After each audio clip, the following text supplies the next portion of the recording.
Kern County is the energy capital of California. Yeah. How do you plan to fight for energy and fight for Kern County energy in particular in DC? Well, I'll tell you something. Two things for Kern County and the Central Valley, actually. I believe in our fossil fuel industry. I support our fossil fuel industry. I want to drill. I want to frack. I want our coal miners back to work again. Gas, oil, nuclear, coal. We need to do that.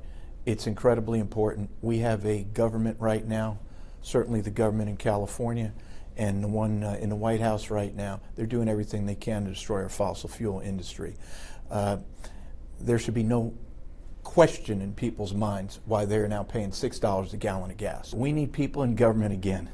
We need one of the top elected officials in this state and in D.C. to come out and protect our farmers again, because you know what's going on out here. They're doing everything they can to really cripple the breadbasket of the nation. As you just mentioned too about water storage, it's such a big issue here in Kern County, and again, as you mentioned, with our farmers.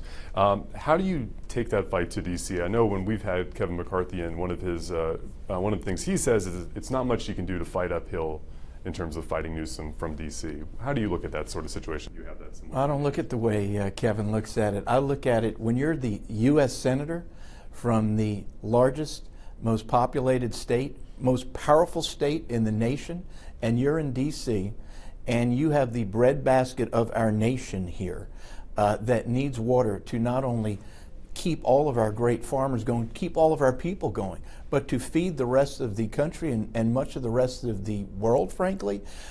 We have to figure out ways to solve this solution. Another one of these big issues, a question of can you fight in D.C. is of course crime in California. That's something that people are concerned about across the state. How do you push back on policies here that people certainly disagree with as it comes to being soft on crime? I know you're an attorney as well. Crime is out of control in this state, and we know why. It's these policies that have come, laws, policies, and just the attitude that has come out of our state government here. And so many of these Soros-type DAs all around, they have turned California into what I call a criminal's paradise. And yes, the job I'm running for is going to be in D.C., federal job. But we need somebody, one of the most powerful politicians in this state, which U.S. Senator will be, to get up and to be all around this state talking about these very issues and putting whatever pressure I can put, and I will put pressure as U.S. Senator, on these chuckleheads, frankly, right now, who appear to love the criminals way more than they care about our law-abiding citizens. You've lost before in congressional race to Adam Schiff.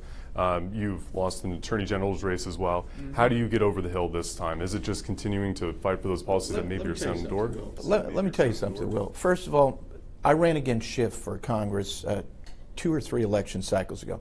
There were 7 or 8 of us in that primary election. On primary night, I got elected into the top 2. But you know what?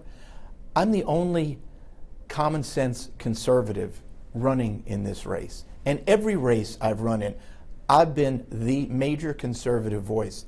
And this is California. And we always knew that this was going to be a long haul, okay? Every time we run. But I'm telling you something. Everything I've been standing for years is finally starting. More and more people are seeing it, agreeing with it, and unfortunately feeling with it. So feeling it, and so you know, we're seeing where that's leading us to, and we strongly believe we're going to end up in the top 2 on primary night, March 5th. The appointee who has just been appointed to the Senate, yeah. LaFonza Butler, and now Senator Butler. It's unclear if she'll run. However, she was the head of Emily's List, you know, one of the largest pro-choice Democrat funds that's out there. What kind of role does she play, or are you not really going after the same voters as you see it? Are you more looking for Republicans? Listen, I'm seeking the votes of every Californian. When I say I fight for all forgotten Californians, that crosses party lines, that crosses racial lines, that crosses socioeconomic lines. When I was describing how we are fighting for the forgotten Californians, I'm talking about all Californians. I want everybody's vote. LaFonza Butler, frankly, none of us know anything about her. Yes, we heard she used to run Emily's List. All I can assume with LaFonza Butler is that is that she will follow every single one of the talking points that Newsom follows. And every single one of those talking points is what I'm against. They want to keep parents in the dark. And this is the same with Schiff and Katie Porter and Barbara Lee, my other opponents. All of them want to keep parents in the dark about what's going on with their kids in school. I firmly believe parents control what happens with their kids.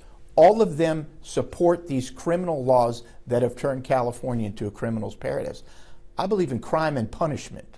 Operative word, punishment. All of them have let these open borders stay open, never said a peep about it for 3 years now. I want our borders locked down. So, you know, all of them support the destruction of our fossil fuel industry. I want to do everything possible, as I told you, to get our fossil fuel industry strong again, to be energy independent again, which will bring down all our prices across the board. So with respect to LaFonza Butler, frankly, I think she should join the race as well. And I'll say one other thing about LaFonza Butler. Again, I don't know her. I saw one short interview with her. And I could tell you just from seeing her speak, even though I doubt I agree with her in anything politically, I think I would enjoy sitting down having coffee with her 1,000 times better than I would have with an Adam Schiff or a Katie Porter, because those, in my humble opinion, are two evil people who have been, along with Barbara Lee, in office for over 50 straight years. When you add up all their time in Congress, over 50 years. California is a mess. So much of our country right now is a mess. And so much of that belongs to those three who've been in government forever. Thank you so much. Appreciate you doing this interview with us and driving all the way up to Bakersfield. Hope to see you again. Anytime, man.